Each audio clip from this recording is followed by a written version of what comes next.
The Israeli Prime Minister was never known for subtlety, but even by Benjamin Netanyahu's standards, this declaration was thunderous. Standing before a sea of reporters in Tel Aviv, flanked by flags and steely-eyed generals, he proclaimed, "Gaza was the beginning.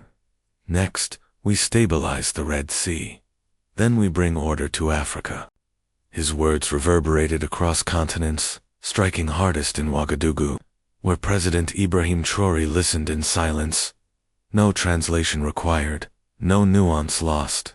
He leaned forward in his war room, elbows resting on the oak table, eyes fixed on the frozen screen capturing Netanyahu mid. Around him, military and political advisors sat stunned, all but Traoré himself. "They're not hiding it anymore," murmured General Kulabli. "First Gaza, now Africa." Traoré's voice was steady. "They were never hiding. We who refused to listen." Minister Dio exhaled across the table. "He speaks as if we are territory, a conquest." Traoré turned to him, eyes unwavering. "That's because to them we are nothing but minerals, ports, oil. But they forgot one thing: territory doesn't fight back. We do." Silence gripped the room as rain hammered against the palace windows, as if the sky itself braced for what was coming. Across global news cycles, Netanyahu's words drew applause from hawks and condemnation from critics. But in Africa, especially among nations struggling to rise beyond Western and Gulf dominance, they awoke something deeper. A memory of chains, of foreign boots, of borders carved by outsiders, of maps drawn in bleeding ink. At the heart of that storm stood one man, not in Paris, not in Washington, not in Riyadh, but in Burkina Faso. And he was not issuing a warning, he was delivering an invitation. That night, on his official X account, Ibrahim Traoré broke his silence with just 11 words. "If you think Africa is next, bring your strength and try." Within 48 hours, the post had been retweeted over 10 million times, hailed by some as arrogance, by others as insanity. Across the global south, it was called something else. Leadership 3 days after Traoré's tweet shook international headlines. Jerusalem answered not with diplomacy, but with deployment. Israeli naval ships edged closer to the Horn of Africa. A quiet defense pact was inked with Djibouti. Arms shipments flowed into Kenya, and satellite data revealed surveillance balloons drifting over Sudanese skies. They were probing, measuring, testing, and Traoré was finished watching. In a sealed briefing room beneath Ouagadougou's presidential compound, a red light blinked on a secure feed, linking him to leaders of Mali, Guinea, and Nigermen, not appointed by the West, but elevated through uprisings and revolutions. "They want to scare us," said Colonel Dambuja of Guinea. "They want to divide us," added Captain Goita of Mali. "They want tea," Traoré replied firmly. He spread a map across the table, joint military zones glowing across the Sahel, expanding, civilian defense units, and power grids once tied to France now redirected to Pan-African networks. But more important than any infrastructure, he stressed, was the people. "We won't be Gaza, and we won't be Libya. They want us fragmented, afraid. I want us united. If Netanyahu believes Africa will fold, let him understand this continent no longer bows. It builds, it resists, it remembers." Outside, the streets of Ouagadougou echoed that spirit.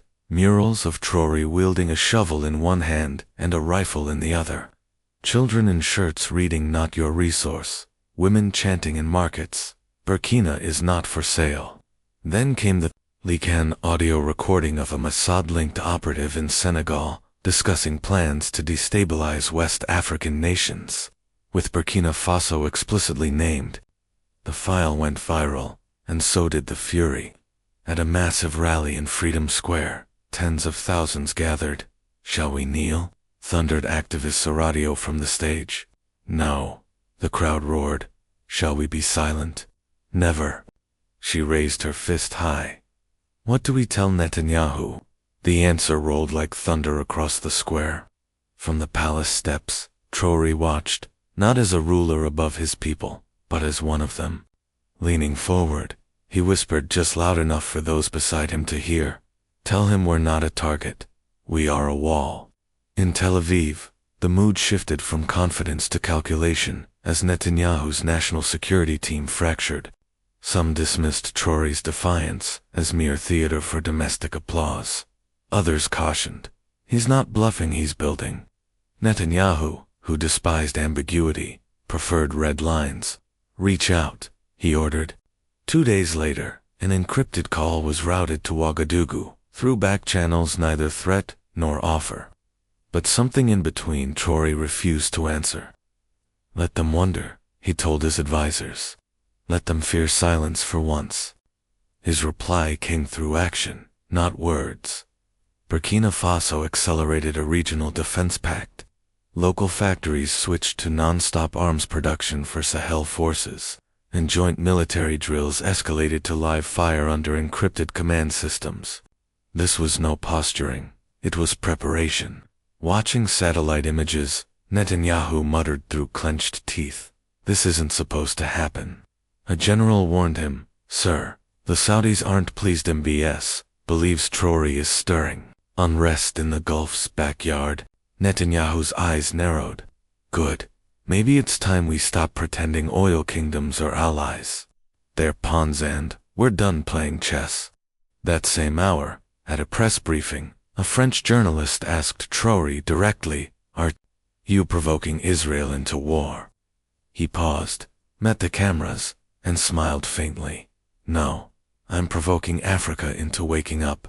Those words ricocheted across the globe, from refugee camps to universities to hidden resistance cells, louder than bombs. He was no longer just a president. He had become a symbol. But symbols are dangerous, and symbols are targets. 1 week later, his convoy was struck by a roadside bomb near Kaya. The armored vehicle withstood the blast, but 3 guards were killed. Traoré survived, barely. At his hospital bedside, Foreign Minister Dio whispered the question heavy on every heart. "Do you want to escalate this?" Slowly opening his eyes, calm and resolute, Traoré answered, "No, I want to end it." "How?" Dio asked. Traoré's reply was sharp, "By showing them that for every empire comes a reckoning, and this will be theirs." 12 days after the assassination attempt, he walked unassisted onto the tarmac of Ouagadougou's airport. Cameras flashed, shrapnel scars lined his face, but his posture was unbroken, his presence taller than ever. A black jet awaited, bound for Addis Ababa. He wasn't merely attending the African Union's emergency summit, he intended to seize it.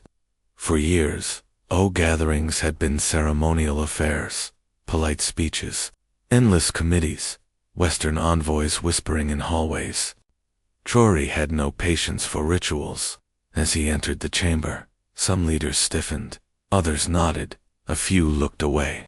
He sat, waited, and when the floor opened, rose, without notes.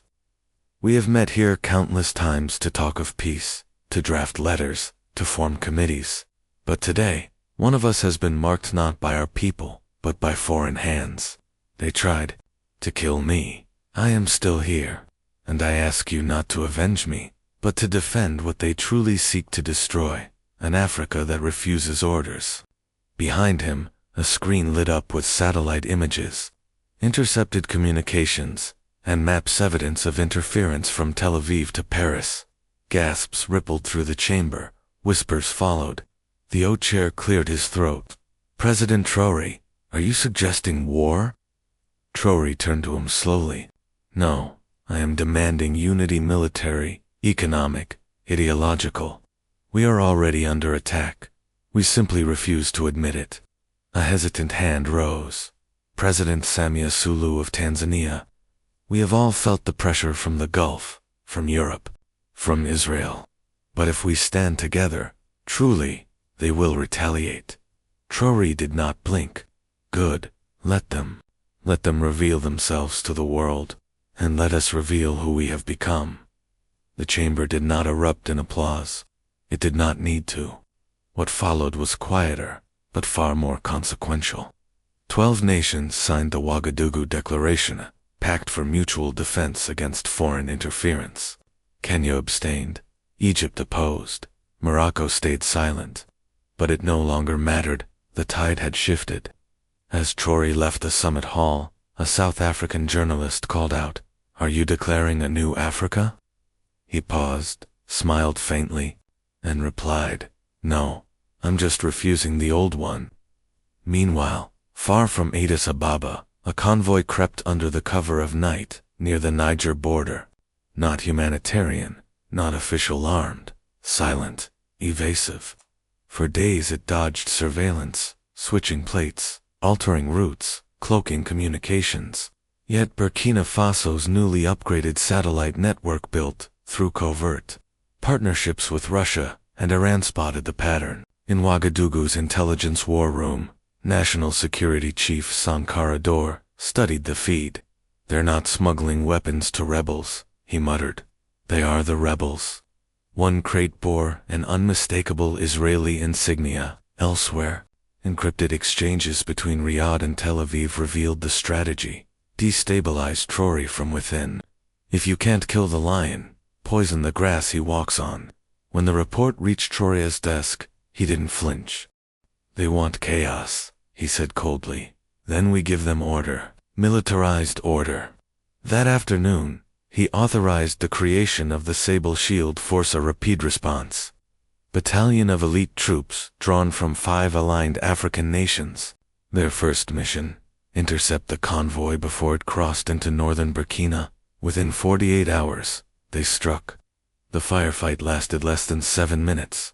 12 insurgents killed, 5 captured. Among the seized crates lay rifles, tactical gear, and hard drives. On those drives, operational plans, payment records, names, and one unmistakable Hebrew signature. That same night, Israeli media reported an incident involving operatives in West Africa. The IDF gave no details. Netanyahu fumed. "This is what happens when you leave shadows in charge," he snapped. A Mossad officer warned, "Traoré isn't alone. Any more China, Iran, even Turkey, are quietly backing him. He's building a new bloc." Netanyahu leaned forward. "Then we break it piece by piece."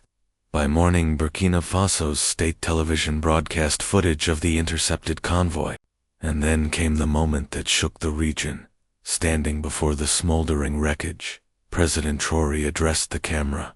"You send ghosts into our lands, we send them back buried. If you want to fight in silence, know this: we've learned to hear whispers in the desert." Within 2 hours, the video went viral. Students in Ghana chanted his name. Murals of Traoré appeared on government walls in Mali. Graffiti in Palestine read "Traoré, brother in resistance," and Jerusalem. Netanyahu made a chilling decision. Bring him down. No more half measures. In Riyadh, Crown Prince Mohammed bin Salman replayed Traoré's words on a massive monitor, each sentence striking like a hammer.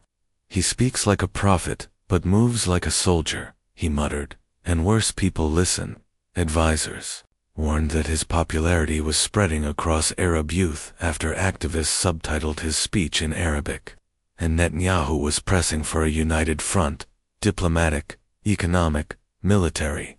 But MBS refused to give Israel a martyr. "We don't need blood, we need leverage," he said, unveiling a new plan, an official invitation to Riyadh. Publicly, it would look like diplomacy strengthening African Gulf ties. Privately, it was a trap, meant to parade him through palaces, drown him in gifts, and bind him with quiet debt. In Ouagadougou, Traoré's advisors split. "It's bait," warned Sankara. "It's a stage," countered Dio, "and perhaps one he can dominate." Traoré listened, then answered evenly, "If they want a lion at their banquet, let's see if their tables can hold." 3 days later, Air Burkina 1 touched down in Riyadh, the desert heat rippling across the tarmac as cameras clicked, and MBS stood waiting with a smile that never reached his eyes. Traoré stepped off the plane in his plain military uniform. No gold, no jewels, no entourage, only presence. He shook MBS's hand as cameras flashed, but their locked eyes revealed something colder than any gesture could conceal. This was not a visit but a duel, and only one crown would shine by the end. Inside Riyadh's banquet hall, marble floors and crystal chandeliers framed a table so long it seemed mythic. Yet at one end sat Traoré in olive fatigues and polished boots unshaken, while at the other MBS reclined in a tailored bisht, radiant with princely pride. Ministers, generals, and investors filled the space, watching. MBS raised his glass to a new chapter between Africa and Arabia, one of peace, prosperity, and shared interests. Applause erupted, but Traoré did not join. Instead, he stood, his calm voice cutting across the gilded walls. Peace must be mutual, prosperity must be just, interests must be free, not forced. The clapping thinned, and MBS's smile narrowed. Our world moves fast. President, those who hesitate fall behind. Traoré met his gaze.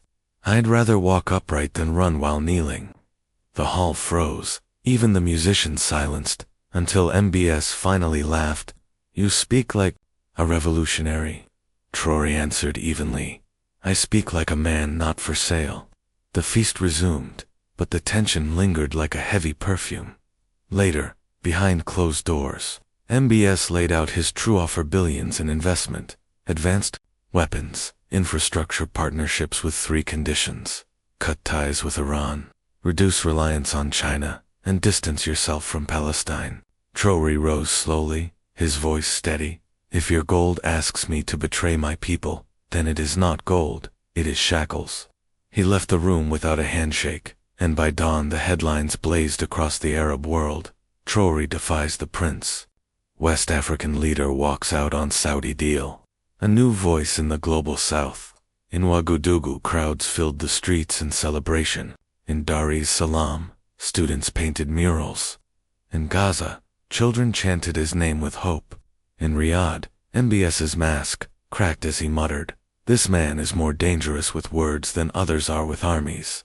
Before a digital war board, surrounded by advisors and intelligence chiefs, he declared, containment failed. Soft power failed. Public shaming failed. When an aide whispered, "Then what now?" MBS's eyes narrowed. Now we isolate him. Behind closed doors, Operation Sandstorm launched, unleashing a wave of Gulf-funded media branding Traoré as erratic, anti-Islam, pro-China, and a destabilizer of African unity. Headlines sprouted like weeds. Traoré's dangerous alliances, the false messiah of West Africa, a soldier, not a statesman. Lobbyists pushed harder in Washington and Brussels. Sanctions returned to the table, and French operatives reappeared across the Sahel, but the fire had already leaped the walls. Traoré was no longer just defiance, he was redefinition, calling not for a new empire but for no empires at all. In Bamako, protesters raised banners declaring Africa leads itself. In Tripoli, young Libyans wrote his name beside Omar Muk. In Nairobi's slums, children painted murals of a man in green who never bowed. Back in Ouagadougou, inside a private war room, Sankara told him, "They've activated everything: media, money, soft coups, sabotage." The defense minister added, "They want a puppet." Sankara smirked, and we gave them a mirror. Traoré stayed silent, eyes locked on the reports before him, until Sankara's voice broke the quiet. "They will try to break us.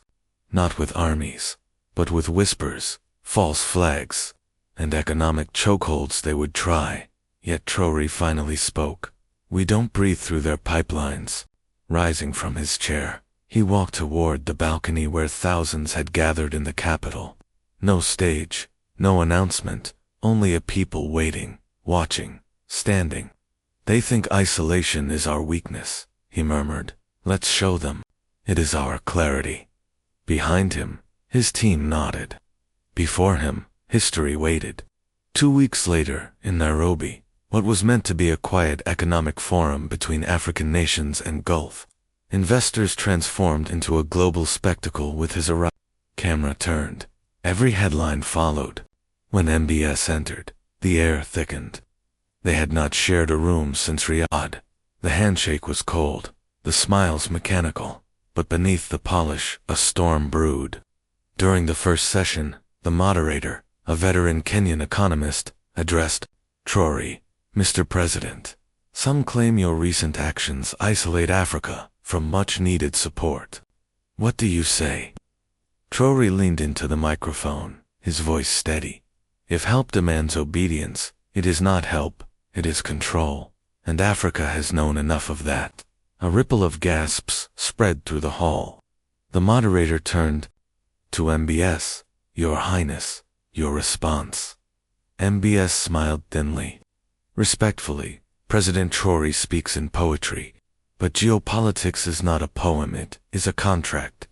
Without blinking, Traoré replied, contracts signed under pressure are not agreements, they're confessions. The hall froze. Silence, heavier than applause. For 2 days, media across the continent replayed the clip, word for word. In Senegal, a journalist wrote, Traoré is not burning bridges, he is exposing the hands that built them. In Algeria, students launched panels on what they now called the Traoré Doctrine, sovereignty without permission. In Riyadh, back channels grew frantic. We gave him a seat at the table, MBS muttered to his security chief, and he used it to flip the table. What now? The officer asked. Nothing, MBS replied coldly. Yet in the quiet corridors of Nairobi, another scene unfolded. An East African minister, young and wide-eyed, approached Traoré with awe, trembling in her voice. Sir, you've given us courage, the young minister whispered. But, aren't you afraid?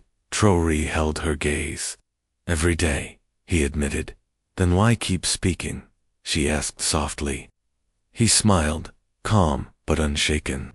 Because silence would cost more than fear ever will. Days after the Nairobi summit, a classified cable reached the desk of the U.S. Secretary of State. It was brief. Traoré is unmanageable, influence limited.